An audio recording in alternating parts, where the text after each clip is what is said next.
Whereas we normally would follow the drainage in a project and screed in that direction, when we're dealing with a radius such as this, we want to use a technique called the wagon wheel technique. Installing short screed pipes like we have cut here, perpendicular to our edging, allows us to follow the contour of the base more closely.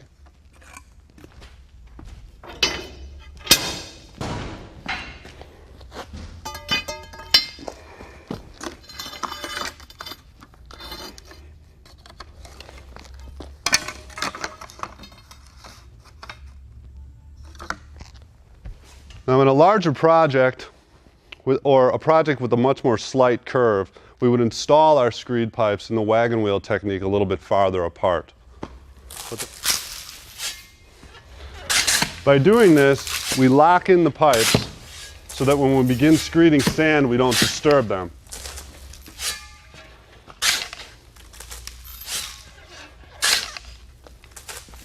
It's important that if you do see any large pieces of aggregate in your sand, you pull them out at this point as you see them. You don't want them to be beneath the pavers and cause a pressure point underneath the paver that may cause cracking later on when it's compacted. Okay, now we'll begin bringing in the sand. And then we'll start spreading the sand as evenly as possible.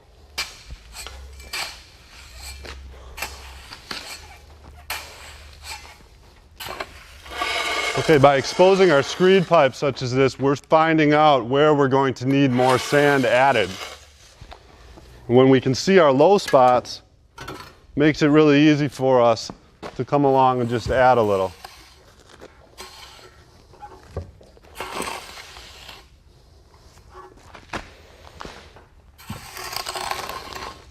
Okay, we're going to try to spread the sand as evenly as possible, so that when the screeder comes along to screed it, he's not moving large piles.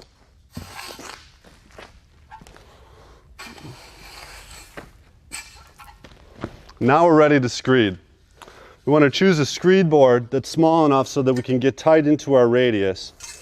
We always want to make sure that we have sand behind the screed board so that as we're pulling, we don't see any depressions in the sand.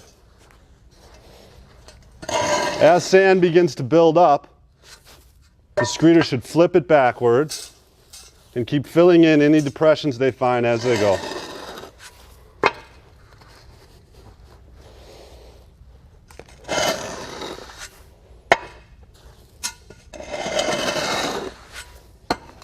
And here you can see how important it is to have multiple size screed boards, because in some instances you're going to need something that's a little bit longer.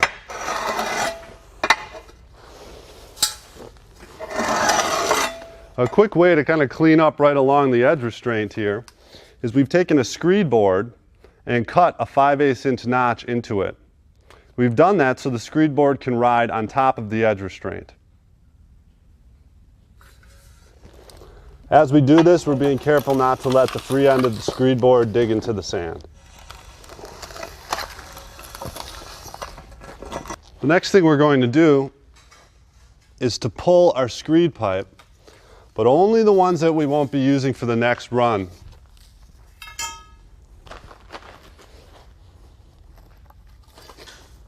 Now we're going to leave these two screed pipe in place because we'll be extending our next run off of those. The next step in the process is to fill the voids we've created from the screed pipes.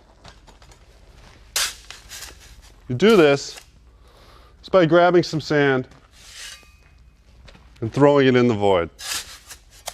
Be careful not to add too much, as you'll just be creating more work for yourself when you have to remove it. It's important to keep just the right amount of sand on the tip of your shovel. You have a lot more control of where you're going to put the sand or throw the sand if it's right on the tip of your shovel.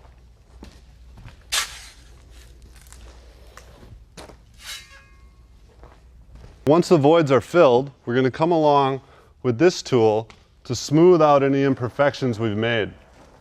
Now the one good thing about using a tool such as this instead of using a hand trowel is it allows us to get up off of our knees.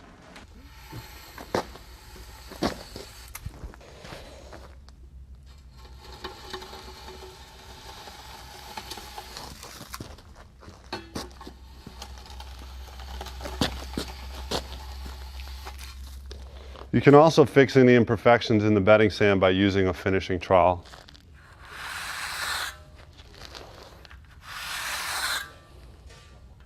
Now we've decided that we're going to set our next set of screed pipes 4 feet away from our edge restraint in order to clear this obstacle that we have here.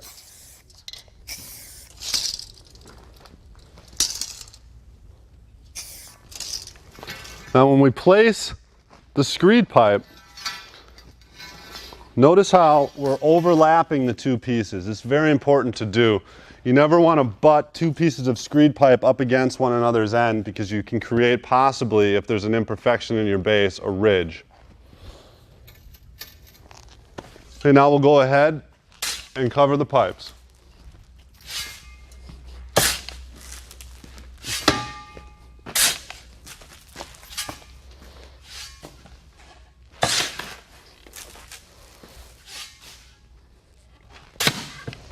Next, we're ready to start bringing the sand in.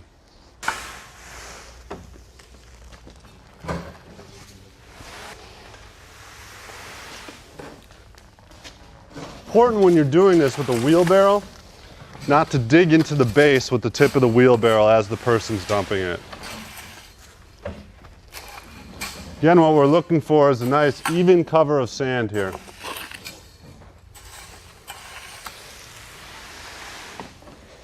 A couple things to note here. If you notice, we have our geotextile coming up. In a typical environment, the geotextile would be outside of the excavation hole at least 12 inches, much like we have here. Because we're dealing in the classroom setting with a project that's already been taken apart, we have it pre-cut already.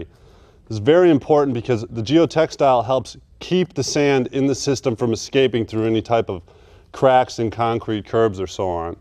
When we're screeding a larger area such as this, it's important that we have two guys working together to be most efficient. As the sand begins to build up behind the screeder, it's the job of the helper to scrape off any excess sand that might be accumulating so the screeder's not working twice as hard to move a lot of sand. Also, when there's a low spot, it's the job of the helper to throw a shovel full of sand in to fill the low spot.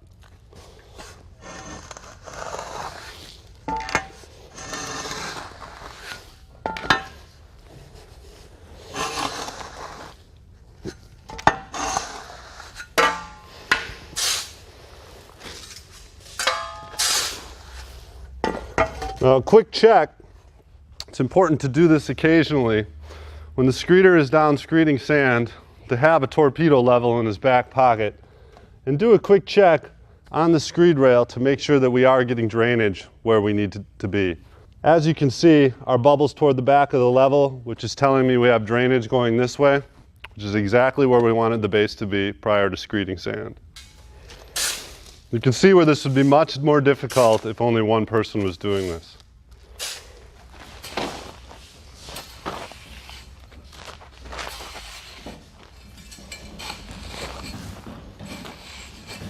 Now we're going to use a stand-up screeding tool. The way this tool works is we can adjust the wings outward so that we have that 6-inch overhang on the screed guide that we're looking for. We'll go back and tighten the nuts.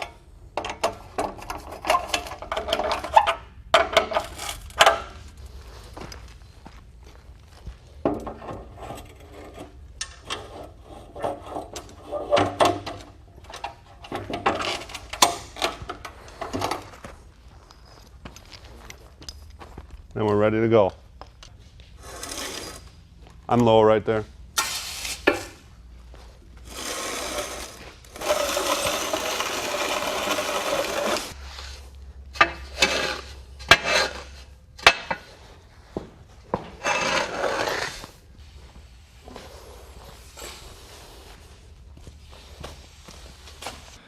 Screeding sand over base with grade changes requires a different method.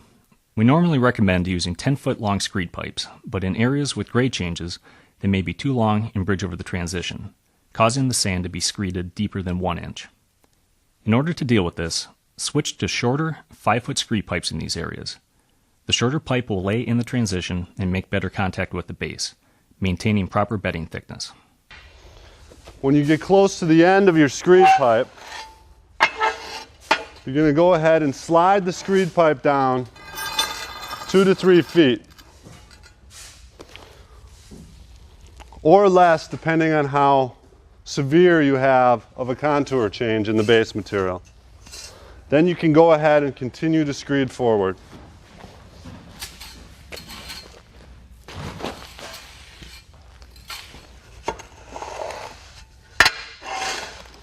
Again, when you reach the end of your screed pipe, you're going to move it down 2 to 3 feet. Being careful that, again, the screed pipe is directly on the base material. There's no sand underneath it.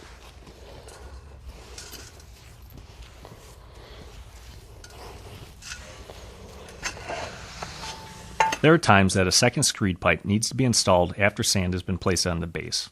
Work the screed pipe back and forth into the sand until the entire length is directly on the base. A second person will make this much easier when placing longer screed pipes. Cover the pipe with enough sand and begin screeding again. Now we'll be using the edge restraint as one of our screed guides. We'll take our screed board with the 5/8 inch notch cut into it and let that ride along the top of the edge restraint.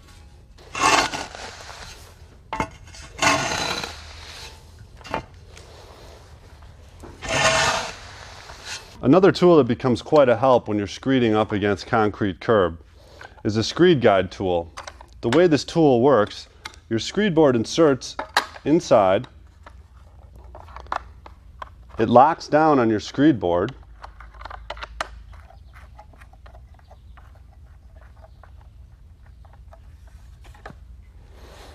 and after it's adjusted, it will give you a steady course of bedding sand up against your concrete curb so that you're ready to start screeding. Here's an example where we can screed off one of the screed rails that we've already left in place.